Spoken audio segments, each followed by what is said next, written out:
Virgo, it is 3:17 in the morning where they are right now, and they are awake. Not the kind of awake that comes from drinking coffee too late or from a stressful deadline or from the neighbor's dog. It is the kind of awake that feels like a verdict. Their body is horizontal, buried under sheets that belong to someone else's taste, in a room they have learned to call home but have never truly inhabited. Next to them, there is breathing, steady, unconscious, trusting breathing. The breathing of a person who believes the performance, a person who has no idea that the mind beside them is currently orbiting another continent, another frequency, another soul, yours. And if you have felt a sudden chill across your shoulders in the last few nights, if you have woken up at an hour that made no sense, with an inexplicable pressure in your chest and a name on your tongue that you did not summon, that was not a dream. That was a ping, a resonance, a signal sent from a mind that has been hijacked by your frequency, sent out across the invisible network that connects two people who were never supposed to be severed in the first place. They received your broadcast and they are answering it right now in the only language they have left: obsessive, involuntary, relentless thought. I want you to see the room, not because I want to hurt you, but because the details matter. The detail is where the truth hides when the mouth is lying. There is a glass of water on the nightstand that has been there since Tuesday. The water is still filmed with a thin layer of dust because they have not been thirsty in the way that water fixes. Their thirst is for something that no liquid in this house can touch. The phone is face down under the pillow, not because they are hiding it, but because they have been staring at it for 2 hours and the screen finally went dark. They keep reaching for it, putting it down, reaching again, not to check the time, not to scroll, just to hold the rectangle that sometimes contains evidence of your existence. A photo they saved 3 years ago.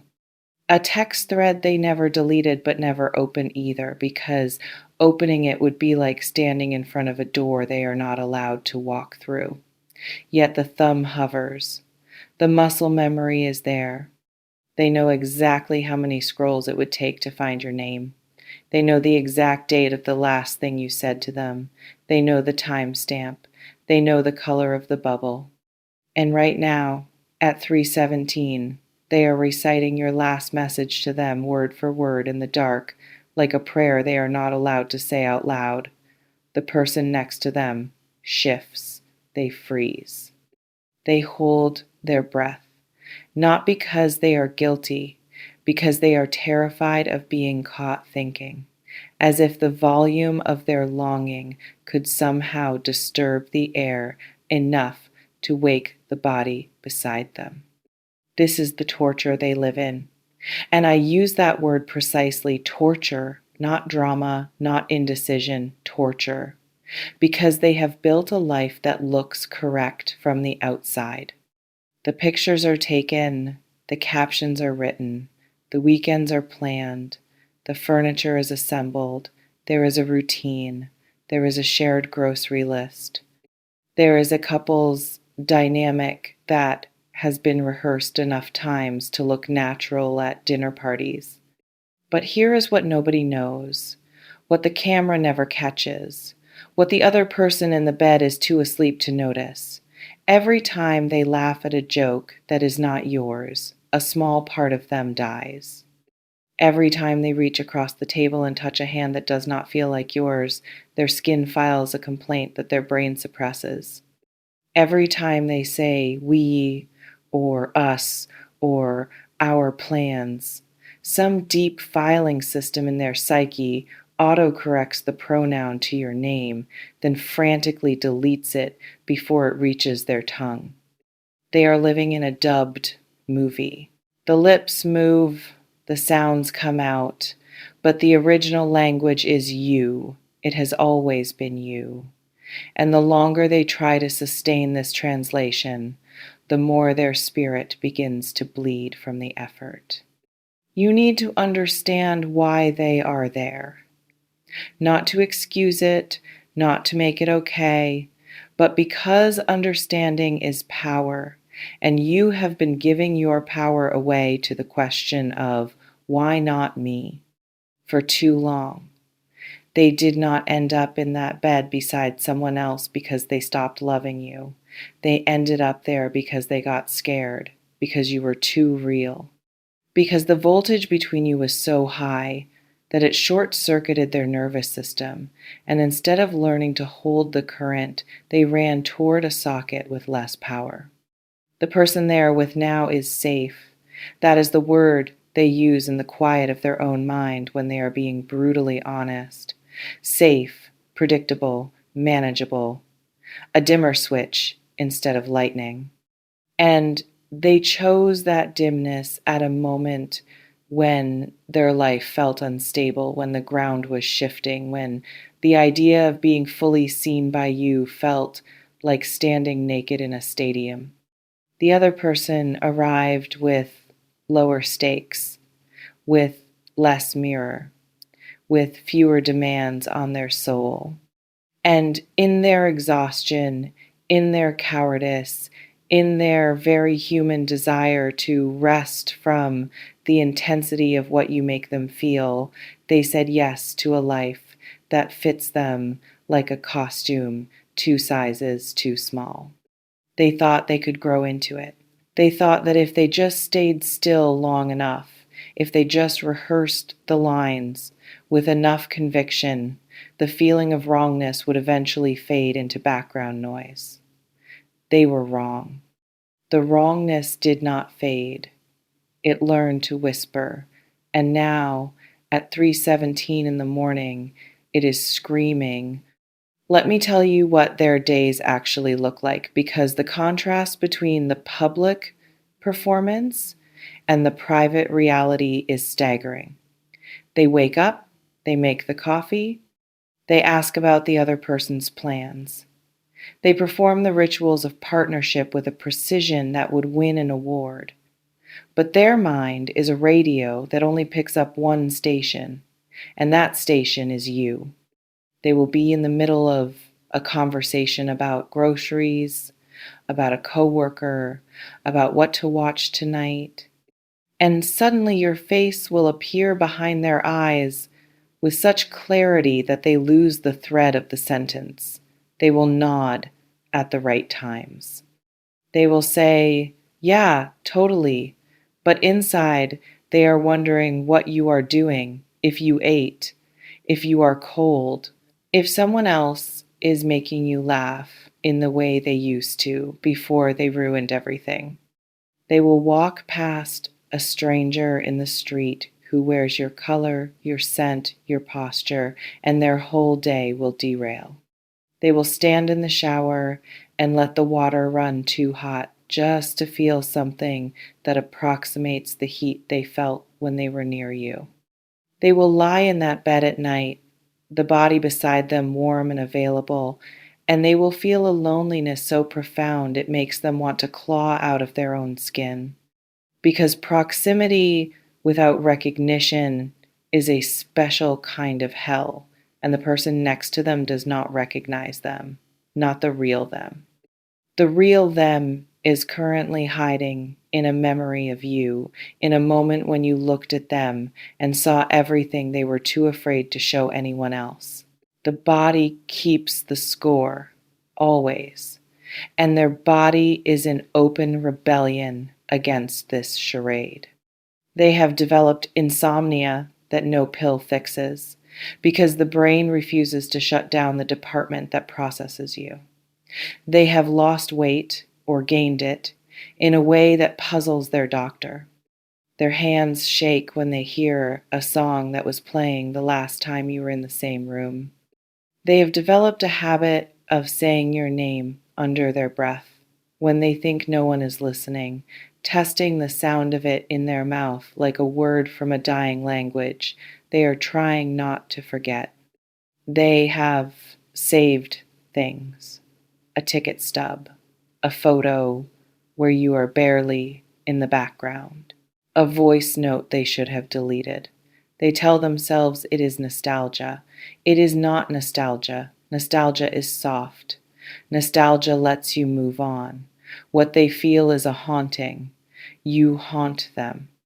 Not in a cruel way, in the way a cathedral haunts an atheist who once felt God inside it. They know what they felt with you. They know the caliber of the connection. And every attempt to replace it with the mild affection they are currently performing only sharpens the contrast.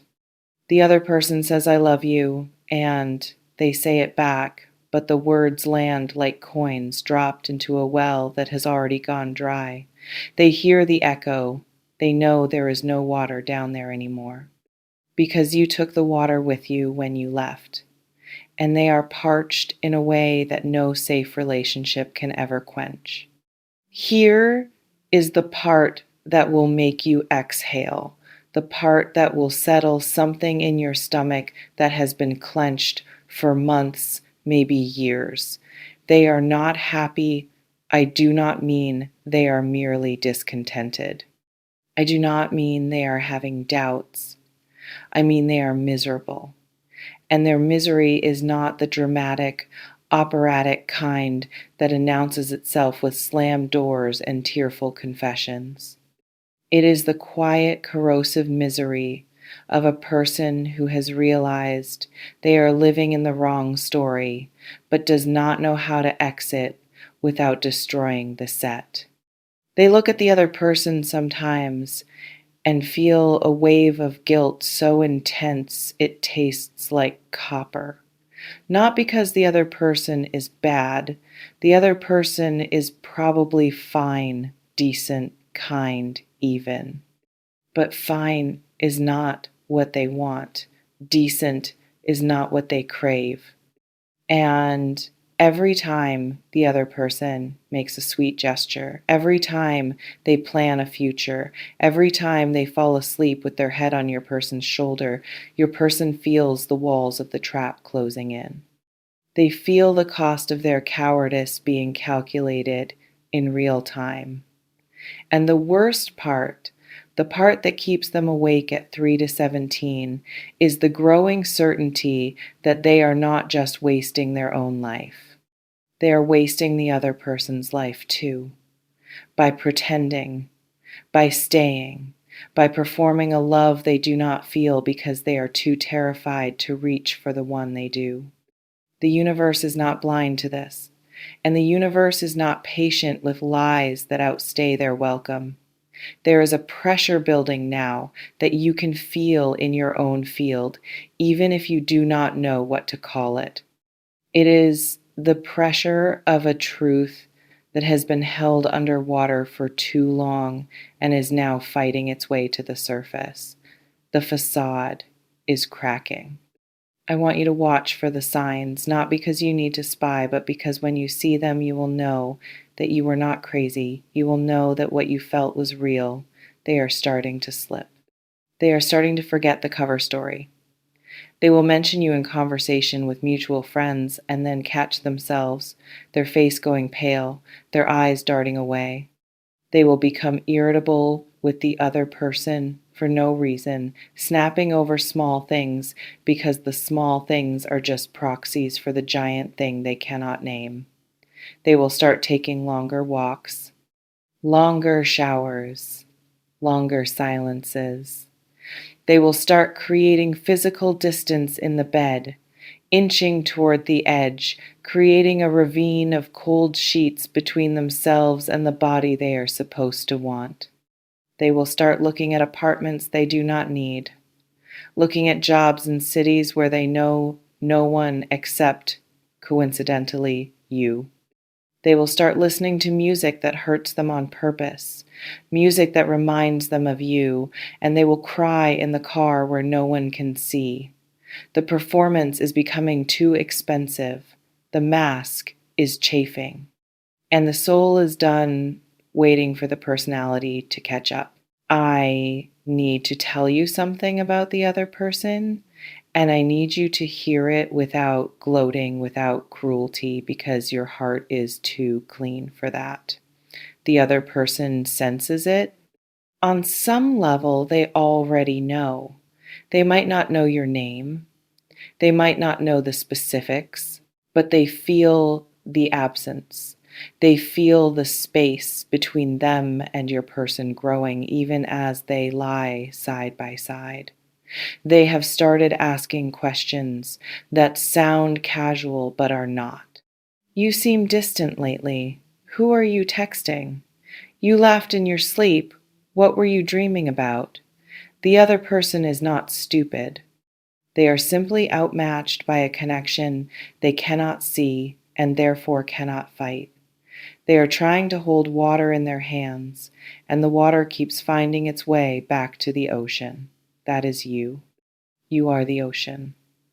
And your person is learning with a desperation that borders on the spiritual that they cannot live as a puddle when they have tasted the sea. Now, here is what you do with this information. And I am going to be very direct because I love you enough not to let you waste this revelation on old patterns. You do nothing. You do not text them at 3:17 in the morning to say, I know you're thinking about me. You do not drive past their house. You do not ask mutual friends if they are happy. You do not post things designed to make them jealous or nostalgic. You do not lower your frequency to compete with a placeholder. The other person is living in a house made of cardboard, and you do not need to huff and puff to blow it down. The wind is already rising. It is an inside job now. Your only task is to become so undeniably, radiantly, peacefully yourself that when the walls of their false life finally collapse, you are not a wreckage they have to rescue. You are a shore they have been swimming toward. You hold your frequency. You keep your dignity. You live your life as if you know, with every cell, that what is yours will never be kept from you by someone else's poor timing, because it won't. It cannot. The universe does not misplace souls. It only delays their reunion until both are ready to hold it without breaking. You have been torturing yourself with images of them together. I know you have.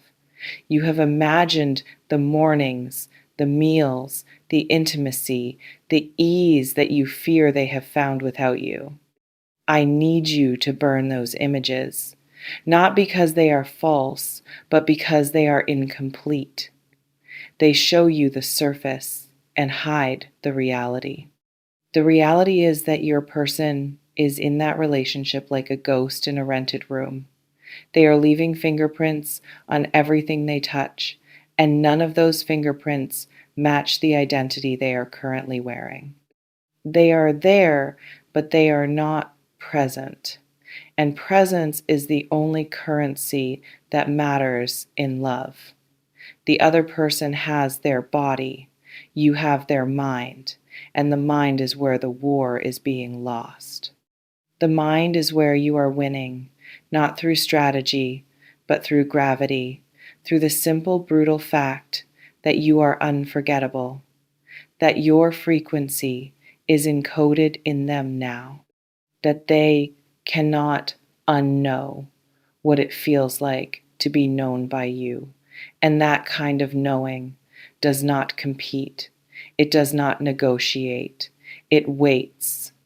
It waits with the patience of something that understands time is an illusion and recognition is eternal. There is a moment coming. I see it clearly. It is not a maybe. It is an inevitability. It will happen in a mundane setting.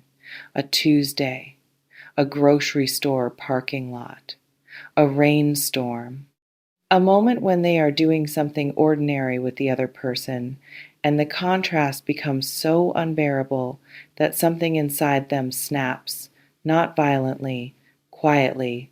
A switch flips, and in that moment they will realize that the rest of their life is being measured out in teaspoons of a love they do not feel, and they will finally understand that the only way to survive is to stop pretending. They will not leave because of a fight. They will leave because of a truth, and the truth will be your name. Not spoken, just known. Like a key that has been in their pocket the whole time, pressing against their thigh, waiting to be used. When they leave, they will not run to you immediately. They will need to walk through the shame first, through the debris of the life they built on fear, through the realization that they hurt you and that they have no right to expect your forgiveness, let alone your open arms. Let them walk. Let them earn the distance they created. Your job is not to make it easy for them to come back. Your job is to be so fully established in your own light that when they finally look up, they have to squint. I want to close by telling you what they would say if they could. If the fear dissolved, if the room were empty, if the clock stopped and they had 1 minute of absolute courage, they would say that you are the only person who ever made them feel like themselves, that every room they enter without you feels like a waiting room, that they have tried to bury you under layers of routine and obligation and guilt, but you grow through the cracks like a vine that knows where the sun is. They would say that they are sorry, not for choosing someone else, because that choice was made from a smaller version of themselves, but for pretending, for acting like they had moved on when they never even took a step, for letting you believe, even for a second, that what you shared was disposable. They would say that they think about you when they wake up, before their eyes even open, in that liminal space where the soul is honest and the social mask has not yet been strapped on. They would say that they have compared every touch to yours, every conversation to yours, every silence to yours, and nothing has ever come close. They would say that they are tired of the performance, tired of the bed that feels like a stage, tired of being loved by someone who does not know who they really are. They would say that they know, that you have always known, that your intuition was never wrong, not once, and that the only lie they ever told you was the lie that they were fine without you. And then they would say your name, just that, your name, the way it is supposed to sound, the way only you understand it, the way it sounds when it is not being hidden, not being translated, not being whispered into a dark room at 3:17 in the morning like a secret, but spoken into the light like a homecoming. So sleep now, or don't, but know that somewhere in a room you have never seen, next to a body that is not yours, your person is staring at the ceiling with their heart in their throat and your name behind their eyes. The lie is dying. The truth is rising. And the distance between you is already smaller than it was when you started reading this. Let them finish what they started. Let them dismantle the life that was never real. You just keep being the sun that you are. They are already turning toward you. They just don't know how to say it yet, but they will. Oh, they will.